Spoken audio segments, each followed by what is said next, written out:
Բարև ձեզ։ Դե ինչ, պատրաստ եք մի յուրահատուկ դասի, կարելի է ասել փողի հոգեբանություն 101։ Այսօր մենք միասին կփորձենք բացահայտել հարստության գաղտնիքները։ Ու միանգամից ասեմ, խոսքը բարդ բանաձևերի մասին չէ։ Խոսքն այն մասին է, թե ինչպես ենք մենք մարդիկս իրականում մտածում փողի մասին։ Դե զանգը տրվեց, կարծում եմ կարող ենք սկսել։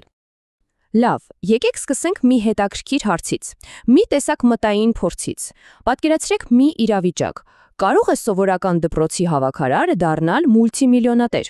Ուշադրություն, առանց վիճակախախշահելու կամ ինչ-որ հարուստ հորեղբորից ժառանգություն ստանալու։ Այ ուղղակի այդպես։ Մի պահ լուրջ մտածեք։ Ինչ եք կարծում։ Հնարավոր է։ Պատասխանը անկեղծ ասած կարող է զարմացնել։ Այո, կարող է, եւ սա իրական պատմություն է։ Խոսքը Ռոնալդ Ռիդի մասին է։ Մի շատ համեստ հավաքարարի, ով երբ 2014-ին մահացավ, բոլորը իմացան, որ նա գաղտնի կերպով կուտակել էր $8 միլիոն։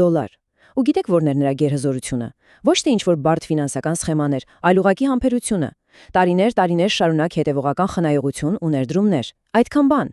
Հենց Ռոնալդի պատմությունն էլ մեզ բերում է մեր դասի գլխավոր մտքին։ Գիտեք, կա մի հեղինակ, Մորգան Հաուսելը, որը սա փայլուն ձևակերպել է։ Նա ասում է. «Ֆինանսական հաջողությունը բարդ գիտություն չէ, դա ավելի շատ փափուկ հմտություն է, որտեղ քո վարքագիծն ավելի կարևոր է, քան քո գիտելիքները։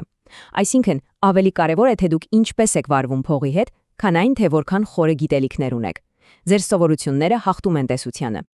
Լավ, ուրեմն ահա թե ինչ ենք այսօր անցնելու։ Մեր դասի պլանը 5 հիմնական կետ ունի։ Կխոսենք ներդրումների մուտքի գնից, համեմատության թակարդից, ձեր սեփական կանոններից, անսպասելի իրադարձություններից ու վերջում, թե ինչու են վատ նորություններն այդքան ուշադրություն գրավում։ Գնացինք։ Եվ այսպես, մեր առաջին դասը մուտքի գինը։ Ինչու մեծ եկամուտներն անվճար չեն։ Պատկերացրեք, դուք ուզում եք քննությանը գերազանց ստանալ։ Դրա համար կա մի գին, որ պետք է վճարեք։ Իհարկե, դա ստրեսն է, լարվածությունը, գուցե մի քանի անքուն գիշեր։ Դե ֆինանսներում էլ է նույնը։ Բարձր եկամուտների գինը շուկայի անկայունությունն է, այդ անորոշությունը։ Այսինքն, գործարքը սա է։ Դուք ուզում եք երկարաժամկետ հեռանկարում բարձր եկամուտներ, շատ լավ, բայց դրա համար կա վճար, եւ այդ վճարը անկայունությունն է, անորոշությունը ու այո, երբեմն բավականին վախեցնող անկումները։ Սա պարզապես խաղի կանոնն է։ Չես կարող ստանալ պարչևը, եթե պատրաստ չես վճարել այդ մուտքի վարձը։ Որպեսզի սա ուղղակի խոսքեր չթվան, եկեք մի շատ կոնկրետ օրինակ նայենք։ Netflix-ը 2011 թվականին ընդամենը մի քանի ամսվա մեջ ընկերության բաժնետոմսերի գինը փլուզվեց ուղիղ 80%-ով։ Հիմա մի պահ պատկերացրեք, որ դուք եք այդ ներդրողը։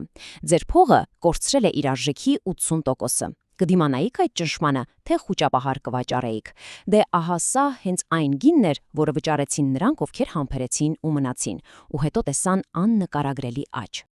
Լավ, անցանք երկրորդ դասին։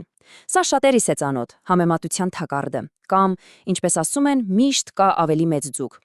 Դպրոցի տարիները հիշում եք։ Երբ ձեր ընկերը նոր հեռախոս էր գնում ու դուք էլ էիք ուզում, հետո մյուսը ավելի լավ կոշիկներ, անverջ։ Դե պատկերացրեք, որ ֆինանսների աշխարհում այս թակարդը տասնապատիկ ավելի վտանգավոր է։ Գիտեք, խնդիրը սա է։ Կապիտալիզմը միաժամանակ երկու բանում է շատ լավ՝ հարստություն ստեղծելու եւ նախանձ առաջացնելու մեջ։ Այն համակարգը, որը մեզ բոլորիս հնարավորություններ է տալիս, միևնույն ժամանակ մեզ անընդհատ դրդում է նայել ուրիշներին ու մտածել. իսկ ինչու իմը նրանից քիչ է։ Սա շատ վտանգավոր խաղ է։ Ուզում եք տեսնել, թե ինչու այս խաղում հաղթելն անհնար է։ Եկեք նայենք այս սանդուղքին։ Ամենաներքևում պայմանականորեն մի բարձր վարձատրվող բժիշկ է, ով նայում է վերև ու տեսնում խոշոր ընկերության տնօրենին։ Իսկ այդ տնօրենն էլ իր հերթին նայում է Մայքլ Ջորդանի կարողությանը։ Իսկ Ջորդանը նա էլ նայում է Ջեֆ Բեզոսին։ Պատկերացրիք, միշտ կա մեկը, ով ավելի վերևում է, ու այս անverջ մրցավազքը ստիպում է մարդկանց գնալ անհիմն հիմար ռիսկերի, որպեսզի հասնեն հաջորդին։ Եվ այսպես, դաս 3. Քո փողը, քո կանոնները։ Կրկին վերադառնանք դպրոց։ Դասարանում մի աշակերտ կա, որ ամբողջ գիշեր չի քնում քննությունից առաջ, որ սովորի։ Մյուսն էլ հանգիստ, շաբաթներով բաժանում է նյութը։ Ո՞վ է ճիշտ։ Երկուսն էլ իրենց տեսանկյունից, որովհետև նրանց նպատակները, անցյալի փորձն ու ճնշումները լրիվ տարբեր են։ Դե փողի հետ էլ այդպես։ Այնինչը ձեզ խելագարություն է թվում, կարող է մեկ ուրիշի համար միանգամայն տրամաբանական լինել։ Այսինքն, խելագարությունը, այսպես ասած, հարաբերական է։ Մարդիկ իրենց ֆինանսական որոշումները կայացնում են ոչ թե ինչ-որ դասագրքի տրամաբանությամբ, այլ իրենց սեփական, յուրահատուկ կենսափորձից ելնելով։ Թե ինչպես են մեր ծնողները վերաբերվել փողին, թե ինչ ենք մենք տեսել մեր շուրջը, այս ամենը շատ ավելի ուժեղ է ազդում մեզ վրա, քան ցանկացած ֆինանսական տեսություն։ Վառօրինակ է վիճակախաղի տոմսերը։ Տվյալները ցույց են տալիս, որ ամենացածր եկամուտ ունեցող տնային տնտեսությունները շատ ավելի շատ գումար են ծախսում դրանց վրա, քան ամենահարուստները։ Առաջին հայացքից սա կարող է անտրամաբանական թվալ, չէ՞։ Բայց եկեք մի պահ կանգնենք նրանց տեղը։ Մարդու համար, ով չունի խնայողություններ, ով ապրում է աշխատավարձից աշխատավարձ, մի քանի դոլարանոց տոմսը վատ ֆինանսական որոշում չէ։ Դա երազանքի համար վճարել է, միանք հնարավոր, թեկուզև շատ փոքր շանսը դուրս գալու իրավիճակից, այնպես որ դա խելագարություն չէ, այլ հույս գնել է։ 14. Սպասիր անսպասելիին։ Հիշում եք դպրոցում, երբ ուսուցիչը հանկարծակի մտնում էր դասարան ու ասում. «Թղթեր հանեք, ստուգողական ենք գրում»։ Այդ զգացողությունը դուք չէիք կարող դա կանխատեսել։ Դե, համաշխարհային տնտեսությունն էլ է սիրում այդպիսի ստուգողականներ անել, ու գլխավորը դրանք կանխատեսելը չէ, որովհետև դա անհնար է։ Գլխավորը միշտ պատրաստ լինելն է։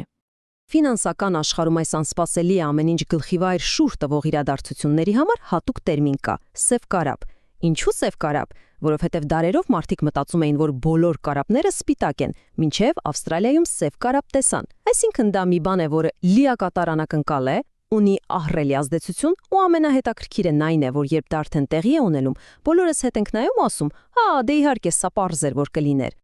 Ու եթե նայենք պատմությանը, կտեսնենք, որ այն լի է այդպիսի սև կարապներով։ 1929-ի մեջ ճգնաժամը, երկրորդ համաշխարհայինը, 87-ի շուկայի փլուզումը, 2020-ի համավարակը, ցանկը կարելի է շարունակել։ Այսինքն պետք է հասկանալ, որ այս հսկայական անկանխատեսելի իրադարձությունները պատմության մեջ կանոն են, ոչ թե բացառություն։ Ուրեմն, իմաստը հաջորդը գուշակելը չէ, այլ այնպիսի ֆինանսական ամրություն ունենալը, որ կարողանաս դիմակայել ցանկացած փոթորքի, երբ այն գա։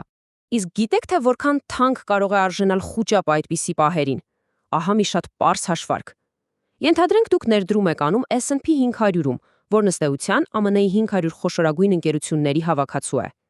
Եթե դուք 20 տարի ուղղակի ձեռք չտայիք ձեր ներդրումանը, կունենայիք 291% եկամուտ։ Իսկ հիմա ուշադրություն։ Եթե նույն 20 տարվա ընթացքում խուճապի մատնվեիք ու վաճառեիք ձեր ներդրումները, բաց թողնելով ընդամենը 4 լավագույն օրերը, ձեր եկամուտը կլիներ 164%։ Ընդամենը 4 օրվա համար դուք կկորցնեիք ձեր պոտենցիալ եկամտի գրեթե կեսը։ Տարբերությունն իսկապես հսկայական է։ Եվ վերջապես մեր 5-րդ դասը, որը շատ կարևոր է հասկանալ. ինչու են վատ նորությունները գոռում։ Գաղափարը սա է. առաջընթացը շշնջում է, իսկ խնդիրները գոռում։ Կրկին մտածեք դպրոցի մասին։ Եթե միջանցքում կռիվ սկսվի կամ մի սենսացիոն բամբասանք տարածվի, բոլորն անմիջապես դրա մասին կխոսեն։ Դա գրավում է ուշադրությունը։ Բայց այն, որ ձեր դասընկերը ամբողջ տարի քիչ-քիչ աշխատել է ու բարելավել իր գնահատականները, դա ոչ ոքի հետաքրքիր չէ, դա նորություն չէ, դա դանդաղ առաջընթաց է, որը շուշուկով է տեղի ունենում։ Եվ սրա համար պարզվում է, կա շատ խորը էվոլյուցիոն պատճառ։ Հոգեբան Դենիել Քահնեմանը շատ լավ է բացատրում սա։ Նա ասում է, որ այն օրգանիզմները, որոնք սպառնալիքներին ավելի մեծ ուշադրություն են դարձնում, քան հնարավորություններին, պարզապես ավելի մեծ շանսեր ունեն գոյատևելու։ Սա գոյատևման բնազդ է։ Մեր ուղեղը հազարամյակներ շարունակ ծրագրավորվել է նախ եւ առաջ վտանգը նկատելու համար։ Այդ պատճառով է, որ վատ լուրերը միանգամից բռնում են մեր ուշադրությունը։ Ահա թե ինչու է վատատեսություն այդքան գայթակղիչ ու կարծես խելացի։ Երբ մեկն ասում է շուկան կփլուզվի, գնաճը կսպանի մեզ, դա հնչում է լուրջ ու խորը, որովհետև դա կենտրոնանում է հանկարծակի դրամատիկ վտանգի վրա։ Իսկ երբ մեկն ասում է ամեն ինչ լավ կլինի, տնտեսությունը դանդաղ կաճի, դա հնչում է մի քիչ միամիտ, նույնիսկ անլուրջ, որովհետև լավատեսությունը հիմնված է դանդաղ աստիճանական առաջընթացի վրա, որը դժվար է նկատել։ Բայց պետք է հիշել, որ ֆինանսներում հենց երկարաժամկետ լավատեսությունն է, որ սովորաբար հաղթում է։ Դե ինչ, կարծես թե մեր դասը մոտենում է ավարտին։ Եկեք ամփոփենք, մի տեսակ եզրափակիչ քննություն։ Ահա այն 5 հիմնական կետերը, որոնք ձեզ պետք են ֆինանսական հաջողության ճանապարհին։ Եվ այսպես հիշեցինք. 1. Անկայունությունը աճի գինն է, պետք է պատրաստ լինել այն վճարել։ 2. Դադարեցրեք համեմատության խաղը, դրանում հաղթողներ չկան։ 3. Ձեր ֆինանսական պլանը պետք է լինի ձերը, ոչ թե ուրիշի կյանքի կրկնօրինակը։ 4. Մի փորձեք կանհատեսել աղետները, փոխարենը պատրաստվեք դրանց։ Եվ 5. Հիշեք, որ վատատեսությունը միշտ ավելի խելացի է հնչում, բայց իրական առաջընթացը գոյություն ունի, ուղղակի այն դանդաղ է։ Եվ իհարկե, դասն առանց տնային աշխատանքի չի լինում։ Ձեր տնայինը սա է։ Այս ամենից հետո նստեք ու մտածեք։ Ինքներդ ձեզ հարց տվեք. իսկ ո՞րն է իմ փողի հոգեբանությունը։ Ինչպես եմ ես իրականում մտածում փողի մասին։ Սա թերևս ամենակարևոր հարցն է, որի պատասխանը կորոշի ձեր ողջ ֆինանսական ապագան։